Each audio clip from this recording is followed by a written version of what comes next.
Bienvenidos todos. Ahí se está terminando de conectar todo el mundo. Bienvenidos al tercer encuentro de estas tertulias, La educación que viene, este proyecto compartido entre UNESCO y EIDOS. Mi nombre es Ignacio Breso. Hoy vamos a estar conversando con Beatriz Macedo. Beatriz es consultora de UNESCO y es asesora en el Consejo de Formación en Educación de la Administración Nacional de Educación Pública de Uruguay. Les voy a pedir a todos, ya están todos silenciados, pero para que no se caiga la conversación, si pueden sacar sus cámaras, de modo tal que tengamos una buena conectividad. Para las preguntas, lo que vamos a estar haciendo es, pueden escribirme a medida que vayamos conversando, pueden ir escribiendo preguntas en el chat, y los últimos 10 minutos de la conversación vamos a estar trabajando con Beatriz. Beatriz va a estar respondiendo todas las preguntas que vayan haciendo. Bueno, Beatriz, en primer lugar, muchísimas gracias por acompañarnos, por estar hoy acá. Como especialista en didáctica, lo primero que quería consultarte, que quería saber qué opinabas es, en este tiempo de educación virtual a distancia, muy atravesada por un contexto particular, ¿no? Pero digo, en esta educación a distancia, ¿qué es lo que sentís que ha funcionado? ¿Qué es lo que sentís que hay para mejorar? ¿Qué podemos rescatar? Bueno, primero que nada quiero darle las buenas tardes a todos los colegas. Ya veo muchos nombres conocidos.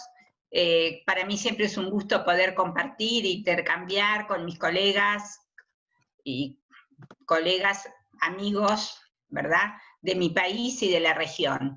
Así que les agradezco a ustedes, a UNESCO Montevideo, que dio mi nombre, porque me permite este intercambio, y yo creo que es en un intercambio colectivo donde vamos de alguna manera reflexionando juntos, produciendo y mejorando lo que se está haciendo.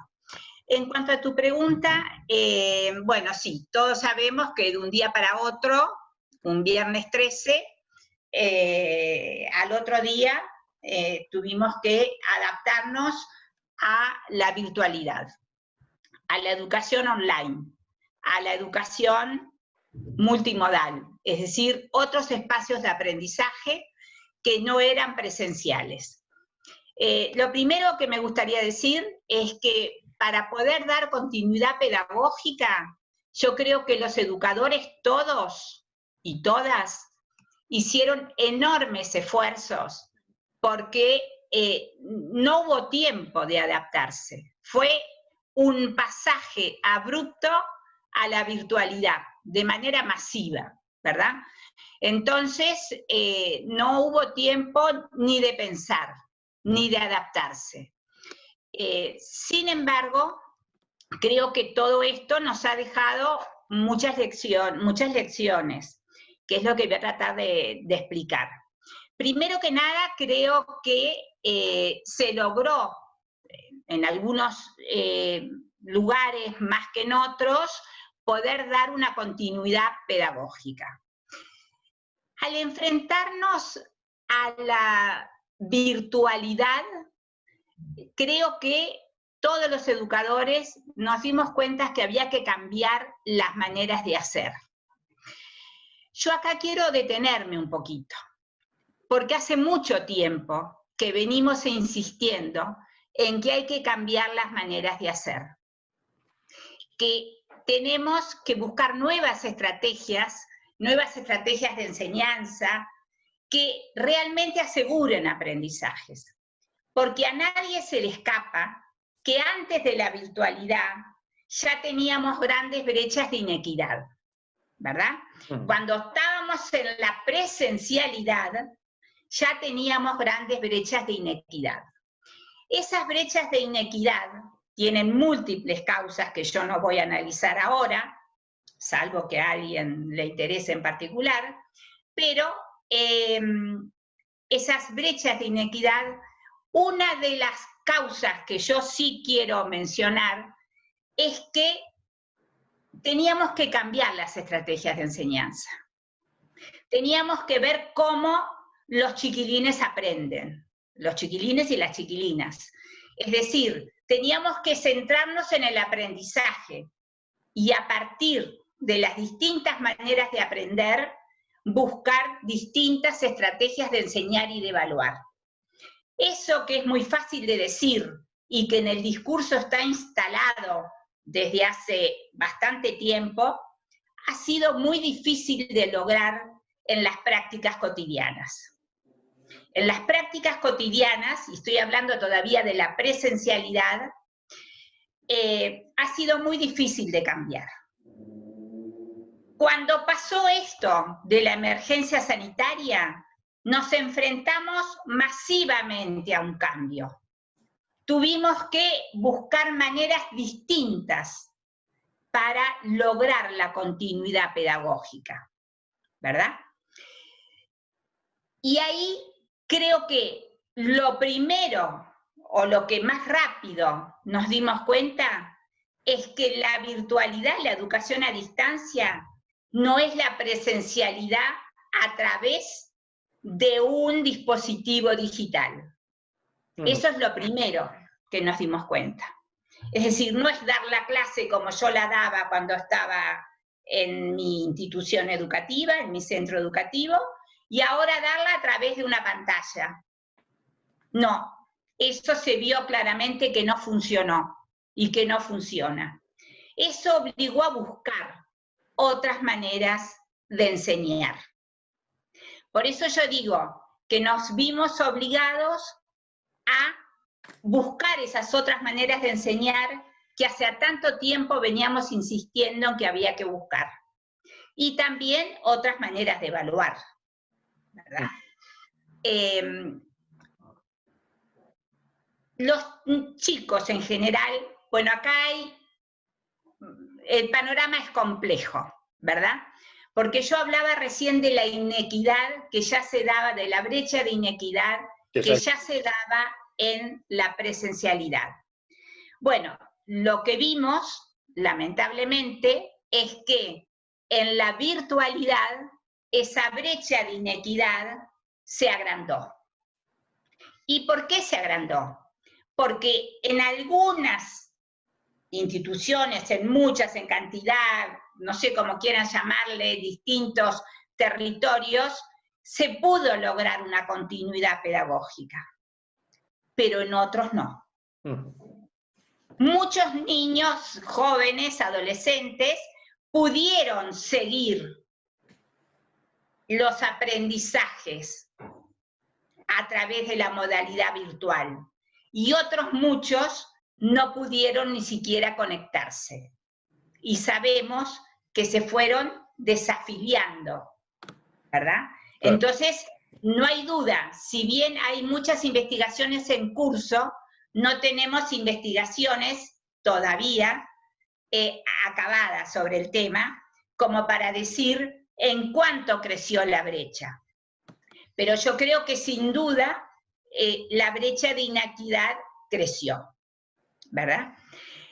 Por eso también, por lo menos en mi país, en Uruguay, fue la necesidad de ver cómo se podía volver a clase. Y se empezó volviendo con las escuelas rurales. ¿Por qué? Porque tienen menos posibilidades de contagio, porque hay muy pocos alumnos, porque están en el medio de ambientes con mucho aire, en el campo, y porque esos niños eran muchos de los que no tenían conectividad.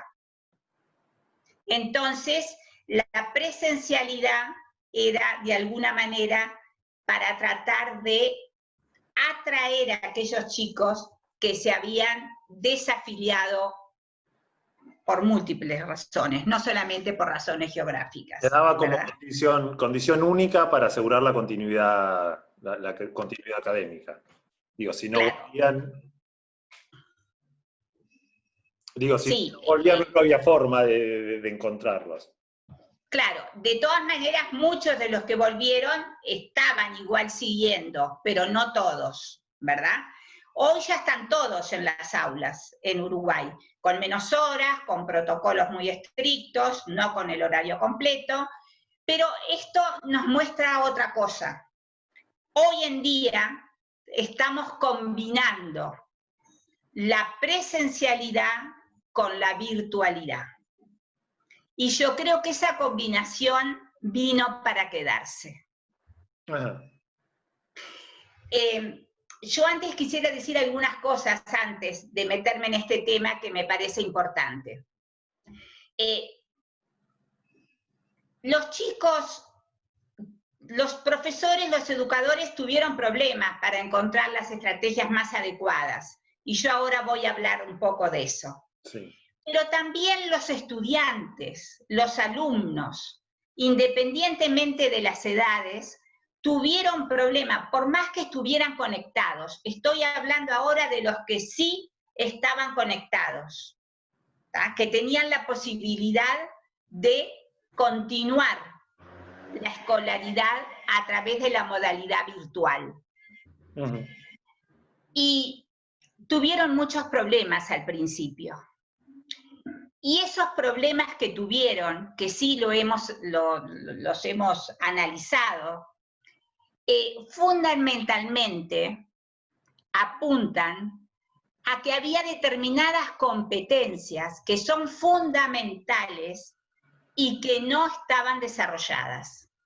Es decir, Beatriz, esto que veías en todos los niveles educativos, ¿se daba con más fuerza en el nivel secundario? Bueno, se daba prácticamente en todos, pero evidentemente que el desarrollo de esas competencias es gradual, claro, ¿verdad?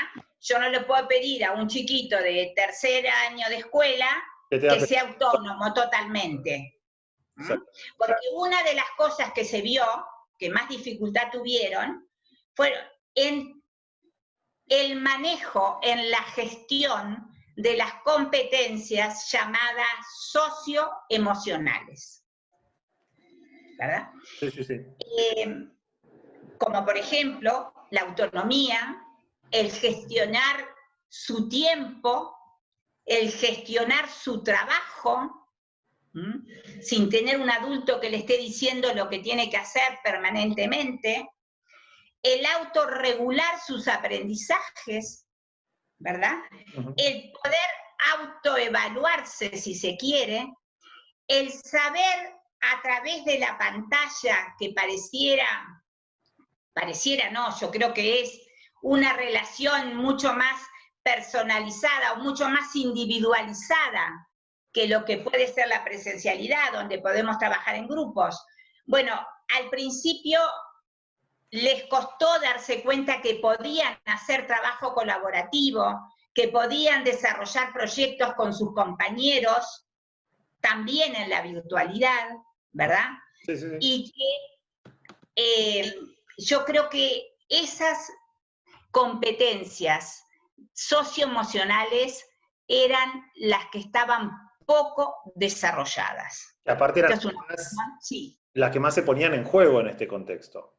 Y las que más se ponían en juego, porque claro, son las competencias que nos permiten aprender a aprender durante toda la vida, a lo largo de toda la vida, y adaptarnos, porque cada vez más vamos a estar trabajando, vamos a estar actuando en escenarios con una gran incertidumbre.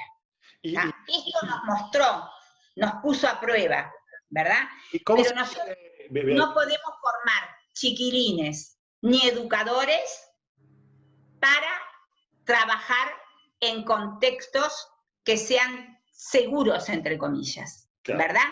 Tenemos que poder formar tanto estudiantes como docentes, educadores, para la complejidad, para la incertidumbre, para poder adaptarse a lo que nos toque vivir, como nos pasó en este año 2020. Tú me querías preguntar algo. No, me quedé pensando en esta idea que traías. El estudiante también aprende a ser estudiante, ¿no? Digamos, cuando conoce la tecnología que es la escuela, el espacio que es la escuela y las reglas internas que tiene un colegio, aprende a cómo moverse dentro de ese mundo y cómo ser un estudiante. Entonces, este tipo de contextos genera esto que vos decís, bueno, ¿cómo hago para trabajar en la ambigüedad? ¿Qué observás que ha funcionado para trabajar esas competencias específicas que nombrabas recién? Bueno, yo creo primero que nada, si me permitís, creo que esto dejó de alguna manera, y voy a hacer una apreciación que a lo mejor es muy drástica, pero los que están escuchando, muchos me conocen y saben que a veces soy un poco drástica. Creo que esto nos muestra que la presencialidad le dio, hasta este momento, le había dado poca importancia a las competencias socioemocionales. ¿Por qué nos podemos preguntar? Porque tenemos sistemas educativos que todavía están muy basados en los contenidos, ¿verdad? Que son contenidistas, tanto la primaria como la media. Entonces, el profesor de media, el profesor de física, de química, de biología, ¿qué tiene que enseñar? Física, química, biología, y le parece que ese es el fin y no ve la importancia de estas otras competencias, que son las que al final le van a permitir a ese muchacho, a esa chica, a aprender a ser, a poder desarrollarse no solamente su ser, sino su ser social, a poder aprender independientemente del contexto en el cual tenga que aprender. Y en ese sentido, ¿vos crees que para enseñar estas competencias habría que directamente trabajar los contenidos de otra manera o específicamente cambiar la currícula? Bueno, a ver. Desde las competencias. Muy importante lo que tú me preguntás. El desarrollo de competencias implica siempre trabajar contenidos y conocimientos. Claro. Es decir, tiene que haber aprendizajes. Yo sé que hay mucha gente que no le gusta que uno hable de competencias. Y sé que hay toda una discusión de que pareciera que las competencias vacían de contenido. Y yo digo rotundamente no. ¿Verdad? Tú dijiste algo muy importante. Y es, ¿cuáles son los contenidos que me van a permitir desarrollar las competencias que yo quiero desarrollar? Para eso, creo que lo que es importante de los sistemas educativos es que tengan claro cuáles son los perfiles de egreso. ¿Qué es lo que se quiere lograr cuando un muchacho termina, por ejemplo, la educación obligatoria? Eso es un perfil de egreso. Lo podemos ir haciendo por ciclos, por peldaños, pero, por ejemplo, al terminar la educación obligatoria, ¿cuál es el perfil de egreso? Eso nos tenemos que tener, tiene que ser explícito, ¿verdad? Tenemos que tenerlo. Y tiene que estar expresado en competencias. Lo que nos interesa es que los chicos, las chicas, los hombres y mujeres de mañana sean competentes, ¿verdad? Ser competente quiere decir poner los conocimientos en acción. No quiere decir acumular conocimientos, justaponer conocimientos, ¿verdad? Había un pedagogo francés que decía, un chico pasa 15 años en el liceo y puede salir sabiendo mucho, pero siendo muy poco competente. Claro. ¿Qué quiere decir? Que acumula conocimientos, que justapone conocimientos, pero que no es capaz de ponerlos en acción. Que con esos conocimientos no es capaz de resolver situaciones complejas de la vida cotidiana, ¿verdad? Entonces, lo primero que tú dijiste es que sí, tenemos que cambiar el currículum. ¿Por qué? Porque tenemos que seleccionar los contenidos. Yo no puedo seguir dando todo lo que parece que hay que dar, ¿verdad? Es decir, cada vez que aparece un tema que es importante, y hay muchos que son emergentes, lo coloco en el currículum, pero me olvido de sacar algún otro. Entonces los temas se van acumulando. ¿Ah? Sí, sí. En muchos años, cuando yo trabajaba en la UNESCO, en UNESCO Santiago de Chile, hicimos una investigación, que ya no es válida porque debe tener 20 años, 18, 15, en el cual comparamos los programas en ciencias en varios países de América Latina, de América del Caribe, hispanoparlante, de América Central y de América del Sur, desde el año 1950 hasta el año que se hizo esa investigación, que yo creo que fue en el 2004 más o menos. Con sorpresa nos encontramos que los contenidos eran prácticamente los mismos. En algunas ciencias había más cambios que en otras no había nada. Nada de cambio, quiero decir, ¿no? No. Un montón de cosas, pero no había cambios. Seguían aprendiendo lo mismo que aprendí yo cuando fui al liceo. Claro. ¿Ah? Entonces, yo creo que eso es porque no sabemos optar. Y esto, la virtualidad, nos ha enseñado que todo no podemos dar, que tenemos que seleccionar, ¿verdad? Que yo tengo que saber qué contenido me va a permitir un determinado aprendizaje que me va a su vez permitir desarrollar alguna de las competencias que me he fijado. Entonces, me obliga a seleccionar, me obliga a optar, ¿verdad? Sí. Y me obliga a darme cuenta que los contenidos, las competencias que hacen a la asignatura en sí, y llamo asignatura de gusto, porque todavía le seguimos llamando asignatura, no sé en otros países que me están escuchando cómo la llaman, con las competencias que hacen a la formación ciudadana, a poder actuar, ¿verdad? Pensando en un futuro posible para todos, en un bien común. Esta emergencia, si algo también nos puso, es que tenemos que actuar por un bien común, no lo que me hace bien a mí. Si yo hago determinadas cosas, no solamente me perjudico yo, sino que estoy perjudicando a mucha gente a mi alrededor.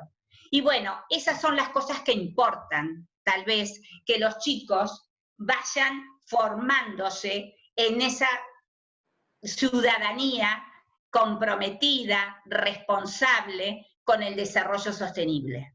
Un par de cosas en función de esto que decías. Por un lado, me parece muy interesante además para pensar que esta falta de mirada sobre la enseñanza por competencias hace que determinadas competencias se den como ganadas y como obtenidas cuando en realidad no es así. Recién por el chat me ponía una participante una observación que me pareció muy interesante, que es, se asume que los chicos, por ejemplo, tienen competencias digitales, tienen manejo de determinadas herramientas técnicas digitales solo por el hecho de ser chicos, cuando en realidad está recomprobado que no es así, que después no saben usarlas y demás. Y por otro lado, esto que hablabas de las asignaturas, cómo se deja de mirar a las asignaturas como disciplinas científicas que están en evolución constante. Eso es porque nunca se dio un pensamiento crítico, nunca se trabajó competencias o habilidades que trabajen en esta idea de una ciencia que está en desarrollo. Es como, bueno, la verdad de las ciencias naturales es esta, de la psicología es esta, de la física es esta. Y lo que cada vez hay menos verdades. Claro, exactamente. Es que aparte, esa es la ambigüedad del posmodernismo que angustia, pero que no queda otra que enfrentarnos a ello. Yo lo que te quería consultar es, en ese sentido, ¿por qué? A ver, esto es una mirada personal. Pienso que tal vez enseñar así con estas verdades absolutas es más sencillo. ¿Cómo haces para definir qué competencia sí? Vos tiraste una pista. Bueno, pensemos en el perfil de egresado que queremos. Pero ¿cómo hacemos para después evaluarlas? Para después decir, bueno, esta competencia sí, esta no. ¿Con qué guía de competencia nos guiamos? Porque la verdad es que hay un montón de organizaciones diferentes que definen a las competencias o a las habilidades de diferente manera. Sí, bueno, yo creo que primero que nada es una construcción colectiva. Depende del nivel en el cual estemos trabajando y creo que tiene que haber un consenso, que es lo que tiene que gestionar un muchacho que termina la educación obligatoria, no quiere decir que todos lo van a gestionar exactamente de la misma manera, ¿verdad? Claro. Porque nosotros no estamos pensando en que tienen que salir todos igualitos. Estamos pensando, porque eso es lo contrario a la igualdad de oportunidades. La igualdad de oportunidades es ser capaz de darle a cada uno lo que necesita, ¿verdad? Entonces, si nosotros tenemos un abanico, un espectro de competencias definidas colectivamente, ¿verdad? Consensuadamente para determinadas edades, ¿no? Entonces lo que sí queda es tratar de determinar cuál es el currículo, cuáles son los contenidos, si tú querés hablarlo más claramente, que van a permitir desarrollar esas competencias. Yo necesito aprendizajes, vuelvo a repetir. Si el chico no aprende, no desarrollo competencias, ¿tá? Por lo tanto, me baso en contenidos. Lo que pasa es que a lo mejor no son los mismos con los que estamos acostumbrados a trabajar. Eso por un lado.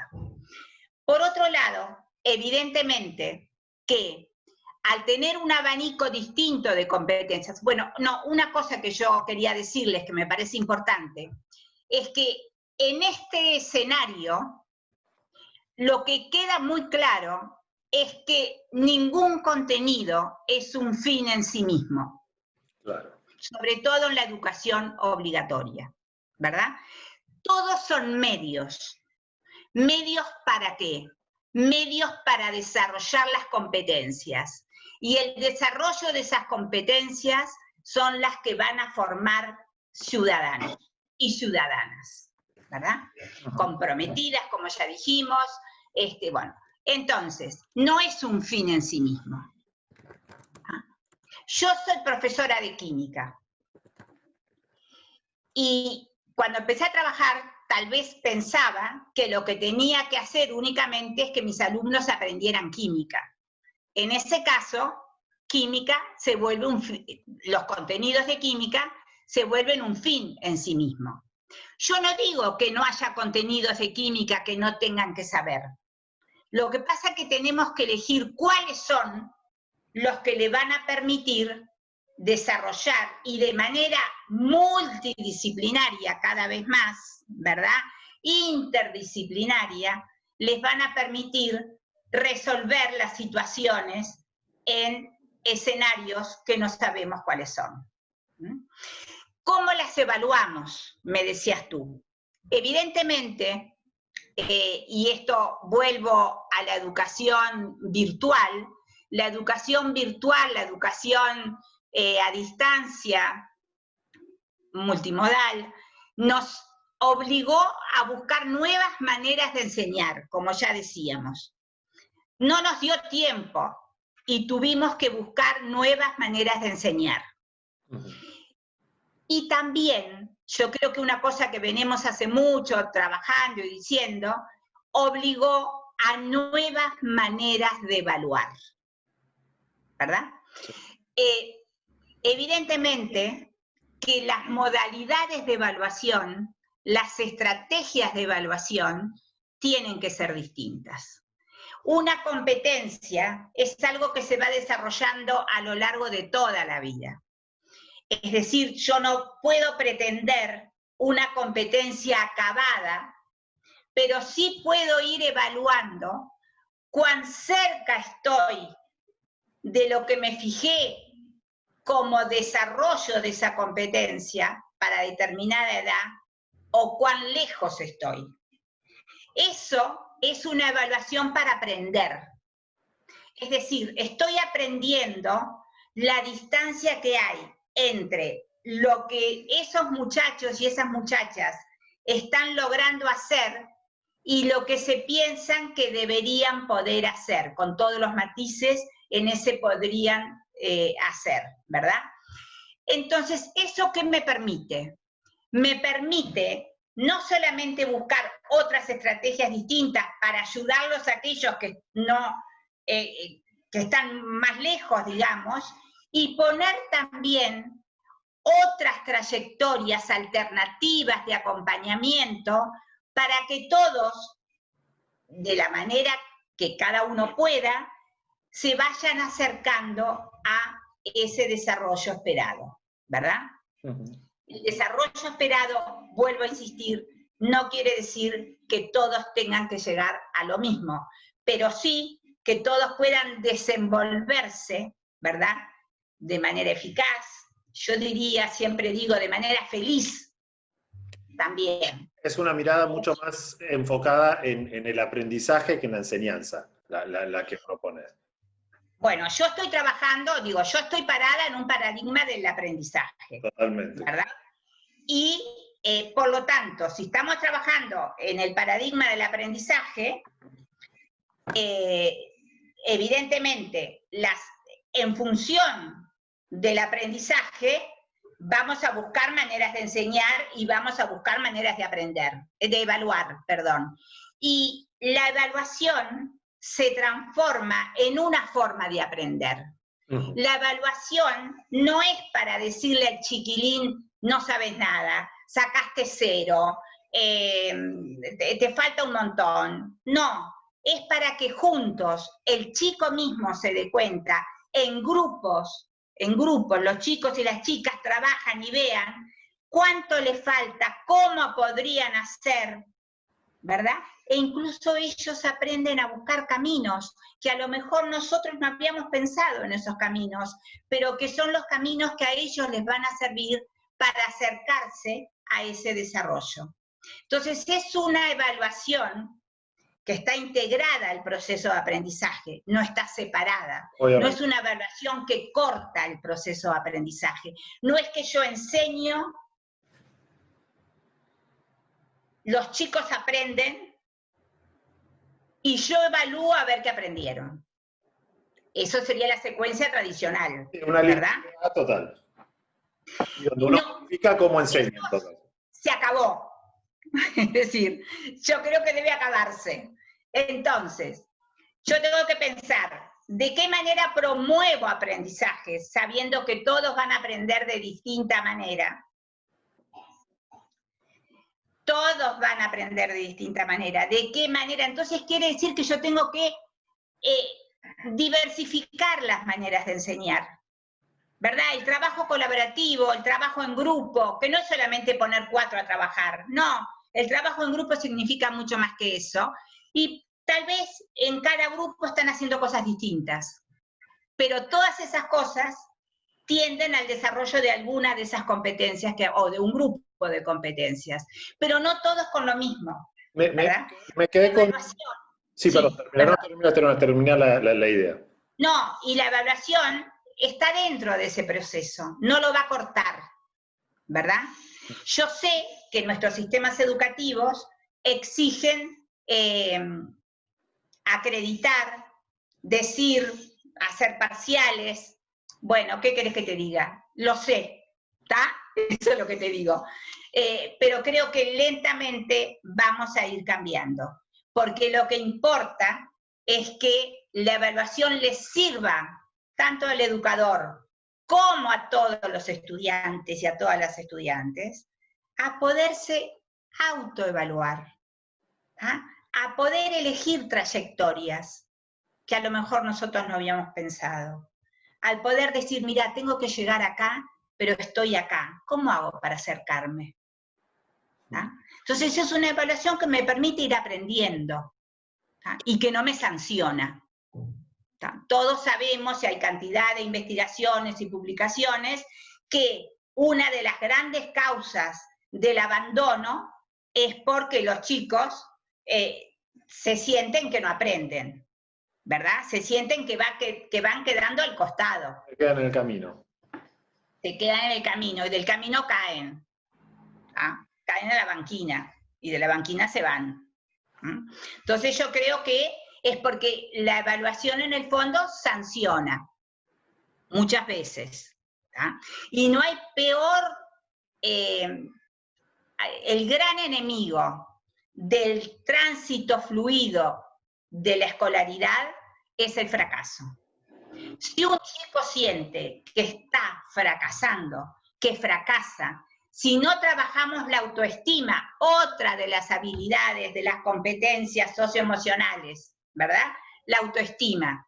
Si él se le pone que no puede, no va a poder, ¿verdad? Sin embargo, los docentes, los educadores, tenemos que estar convencidos que todos y todas pueden. Esto no quiere decir que todos y todas van a llegar exactamente a lo mismo, no importa dónde lleguen, pero todas y todas pueden aprender. Eso es la gran convicción de la cual tenemos que partir cuando empezamos a un proceso de aprendizaje. Te quería preguntar, porque me había quedado con el tema que decías antes respecto a la currícula. En general, esta poca habilidad para dejar cosas afuera, ¿a qué, en tu experiencia, en lo que vos has visto, a qué crees que respondió? ¿Tenía que ver con una cuestión política? ¿Por dónde pasó? Yo creo que tiene que ver con la formación, ¿verdad?, que los educadores han recibido en los distintos lugares. Tiene que ver con pensar que todo es importante y que si no sé todo, no lo aprendo en la escuela primaria, ya no voy a poder ser ciudadano. ¿Ah? Y, a ver, yo creo que somos ciudadanos y ciudadanas comprometidas, tal vez, y no recurrimos tanto a algunos conocimientos tan puntuales, ¿verdad? Yo creo que esto es una tradición que no la hemos podido romper, porque hablo más que nada de la media. No olvidemos cómo nació la media en nuestros países. La media nació y por lo tanto en ese nacimiento, que nació para unos pocos, para una élite, Perdón, les pedimos a todos que silencien sus micrófonos y apaguen la cámara. Yo no. Ahí está, perdón, sí, Beatriz, seguí la idea. Bueno, no, yo lo que decía es que no podemos olvidar cómo nace la educación media en nuestros países y que nace para dar respuesta a una élite, ¿verdad?, que quería ir a estudios superiores, a estudios universitarios. Claro. Entonces, la educación media nace como una educación propedéutica, forma para la universidad, no formaba en ese momento para la vida. Claro. Nosotros teníamos como dos niveles bien definidos. La educación primaria, que siempre tuvo su identidad, ¿verdad?, y la educación universitaria también con su identidad. Y en el medio tuvimos y tenemos una educación media, fíjate el nombre nomás, media. Sí. ¿Ah? En el medio, entre esos dos, es como un puente, tenemos la educación media. Esa educación media, cuando se creó, por supuesto, tenía una cierta cultura. Por suerte, la educación media dejó de ser para unos pocos. Y hoy estamos frente a una educación media para todos y para todas. Estamos frente a una educación media masiva, ¿verdad? Sin embargo, esa cultura muy arraigada ha sido difícil de mover. Esa cultura se podría caracterizar, creo que me estoy yendo del tema, por algunas costumbres, ¿verdad? Y eso es lo que ha sido difícil de cambiar.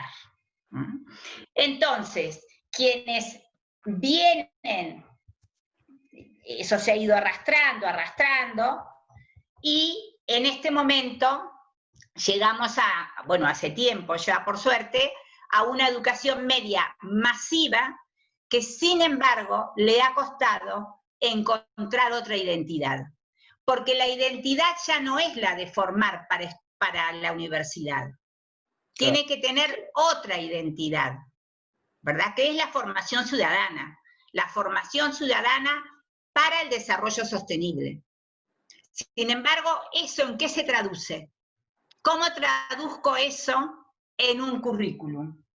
¿Cómo traduzco eso en una cultura No, y aparte, institucional? ¿cómo haces para educar para la incertidumbre, donde justamente, aún con la mejor de las intenciones, yo te voy a querer formar en determinadas competencias que ni siquiera sé si van a ser las necesarias en este futuro porque es incierto?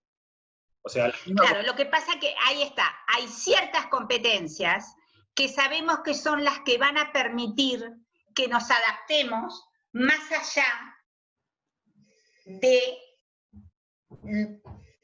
el escenario, el momento que nos toque actuar, ¿verdad? Que eran justamente las competencias que yo nombraba al principio. Sí, sí. Es decir, que si yo sigo solamente desarrollando competencias muy unidas a un contenido, ¿verdad? Disciplinar o asignaturista, más que disciplinar. Evidentemente que eso caduca, porque el conocimiento está continuamente produciéndose. Yo no puedo seguir. Hay un grave problema que se ha dicho, muchos autores lo han dicho, que el sistema educativo, por un lado, tiene que cumplir el mandato que la educación es un derecho, es decir, que todos tienen el derecho a una educación de calidad, pero por otro lado, el sistema educativo no puede correrle de atrás a la producción de conocimiento. Claro. Entonces, por eso es que volvemos al principio, hay que saber de alguna manera en cada tiempo, en cada momento, seleccionar cuáles son los contenidos que me van a permitir a mí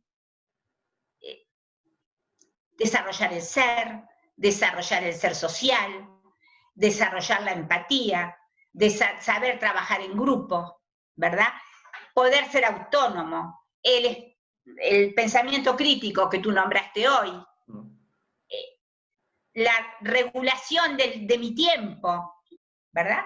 Que eso lo puedo hacer yo y que no tenga que estar con un adulto que me esté diciendo que tengo que hacer esto, tengo que hacer lo otro. Esto está bien, esto está mal, claro. Claro, de todas maneras yo quiero decir algo. Yo creo que la virtualidad nos enseñó muchas cosas. A eso quería ir. ¿Qué sentido? Y nos obligó a muchas cosas. Pero yo creo firmemente, y esto es lo que quiero dejar claro, porque no sé cómo vamos de tiempo, todavía no creo firmemente que no podemos oponer la virtualidad a la presencialidad, ¿verdad? Hay competencias de la vida democrática, de la sociedad democrática, hay tejidos democráticos que se desarrollan en la presencialidad. Es decir, no es cuestión de oponer, no es cuestión de decir, esto es mejor que lo otro, ¿verdad? Yo creo que la presencialidad, la escuela, sin presencialidad, es como arena que se nos va entre los dedos. Y la escuela no se nos puede ir, ¿verdad? La escuela como institución, en el sentido amplio.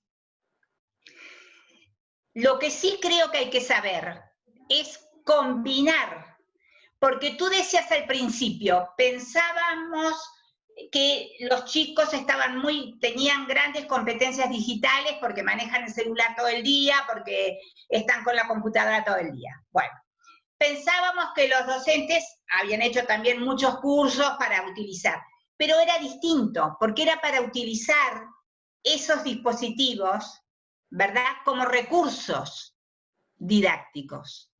Pero no nos habíamos planteado cómo dejar de estar de manera presencial y buscar estrategias que les permitan aprender. Sí, era un recurso, pero nunca el medio, nunca iba a ser la forma de conexión. Claro, entonces yo creo que ahora estamos en un momento en el cual la presencialidad es limitada, está combinada por la virtualidad, y eso nos permite bien ver cuáles son las competencias. Deberíamos tener una gran reflexión para ver cuáles son las competencias que son imprescindibles que se desarrollen en la presencialidad y cuáles son aquellas que las puedo desarrollar en la virtualidad. Es decir, esa combinación. Yo creo que la presencialidad combinada con la virtualidad, yo creo que vino para quedarse. Y creo también que la presencialidad, aunque volvamos a todas las horas presenciales, ya no va a ser la misma que antes. Claro. No puede ser la misma que antes, porque hemos aprendido cosas. Esto nos ha hecho aprender cosas, nos ha hecho aprender a valorar, diría yo, determinadas competencias a las cuales desvalorizábamos, perdonen que lo diga así, muchas veces desvalorizábamos porque pensábamos que no era tarea nuestra, ¿verdad? Yo tenía que enseñar lo que me tocaba. Sí, y bueno, química, no tengo que enseñar a alguien a administrar su tiempo o el valor de ser autónomo, porque mi disciplina es otra. Clarísimo. Claro, por ejemplo, o el valor de trabajar con los otros, o el valor de respetar y todas las opiniones, el valor de dialogar, el valor de saber que las opiniones no se dialogan y no se imponen. Esas cosas, bueno, dependen de las estrategias. Yo las puedo poner en juego perfectamente en la presencialidad, depende de la estrategia que elija, y también las puedo poner en juego perfectamente en la virtualidad. Depende de la estrategia que elija. Lo que sí sabemos es que lo que no marcha es que yo haga lo mismo en la presencialidad y lo quiera trasladar a la virtualidad. Las estrategias tienen que ser distintas. Los estudiantes necesitan estrategias distintas según cuál es el entorno de aprendizaje. Lo que sabemos ahora es que tenemos entornos de aprendizaje múltiples, ¿verdad? Ya no tenemos solamente entornos de aprendizaje presenciales, tenemos entornos de aprendizaje múltiples. Bien, tenemos que buscar múltiples estrategias de aprendizaje. Y cuando hablamos de educación a distancia, quiero decir una sola cosa, por lo menos eso pasó en nuestro país, no se utilizó un solo dispositivo. Se ha dado una gran diversidad, ¿verdad? Los educadores utilizaron y trabajaron con lo que tenían y primero con lo que podían y después con lo que se dieron cuenta que les resultaba más fácil.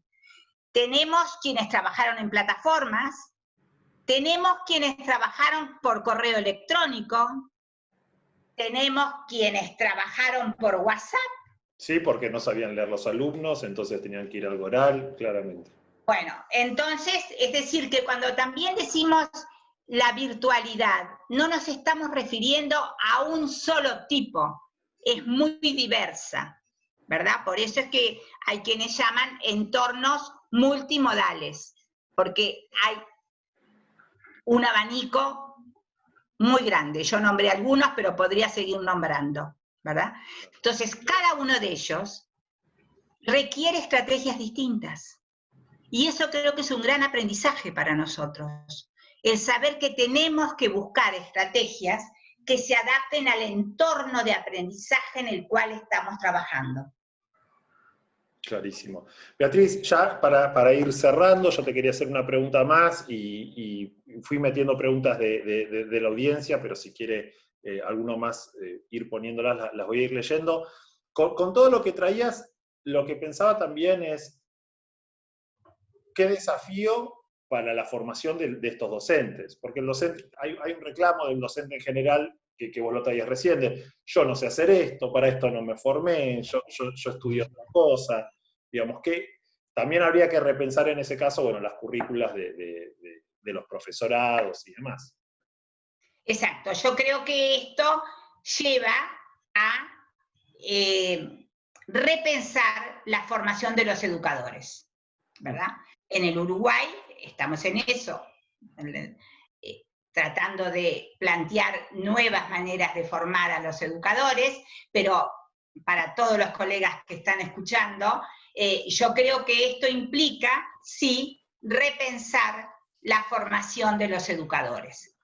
Esto implica lo mismo que dije hoy, saber establecer, explicitar los perfiles de egreso de nuestros educadores, ¿verdad?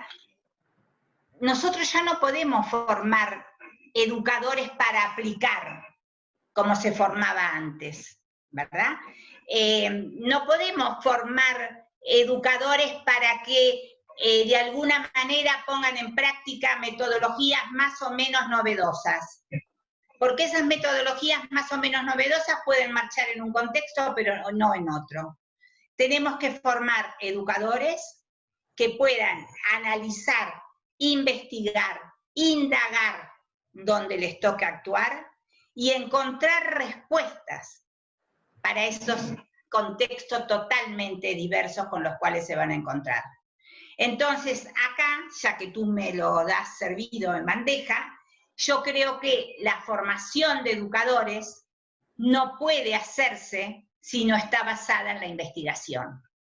Es decir, nosotros hemos acuñado una frase que es formar para investigar, investigar para formar,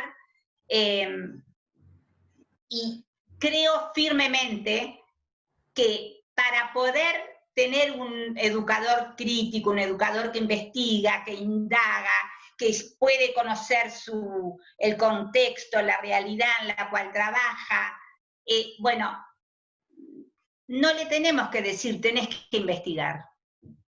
¿Ah? Tiene que poder investigar. Claro. Mientras se está formando, investiga. Se forma a través de la investigación. Y quienes investigan, bueno, saben que, como decíamos hoy, no hay verdades absolutas en general y que además, bueno, tenemos que ser capaces de reconocer que muchas veces no encontramos respuestas, que tenemos que seguir buscando, que tenemos que escuchar a nuestros estudiantes y a las estudiantes que tienen mucho para decirnos, ¿verdad? Es decir, hay que darle la voz a los estudiantes, así como hay que darle la voz a los educadores. Y entre esas voces son importantes para construir el futuro de la educación en todos los países de la región. Bueno, Beatriz, te quiero agradecer profundamente. La verdad es que me parece que el escenario que planteas es muy estimulante, muy desafiante también, pero muy esperanzador, porque empieza a ver al alumno como un otro, al que le pasan cosas, como un ser complejo e integral, al que hay que conmoverlo, básicamente, y llegar por diferentes lugares. No un ser que tiene que aprender contenidos y ya.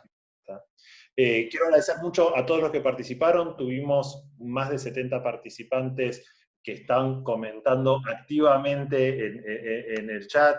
Te dicen que muchísimas gracias, que súper interesantes tus reflexiones. Las preguntas que fueron haciendo las fuimos metiendo. Yo les voy a dejar ahora en el chat la invitación ahí está el link para la próxima tertulia, que va a ser en 2 semanas. Así que están más que invitados a participar. Nuevamente, Beatriz, muchísimas gracias. Yo quiero agradecer a todos los que se unieron a esta charla. Me hubiera gustado interactuar más con ustedes. No sé, Nacho, tú eso lo manejás, pero no tengo problema. Nacho tiene mi email, el que quiera seguir dialogando. podemos seguir dialogando. A mí lo que me gusta es el diálogo, el intercambio, el trabajar con mis colegas, el construir con mis colegas. Yo creo que en esto de la educación la construcción es colectiva.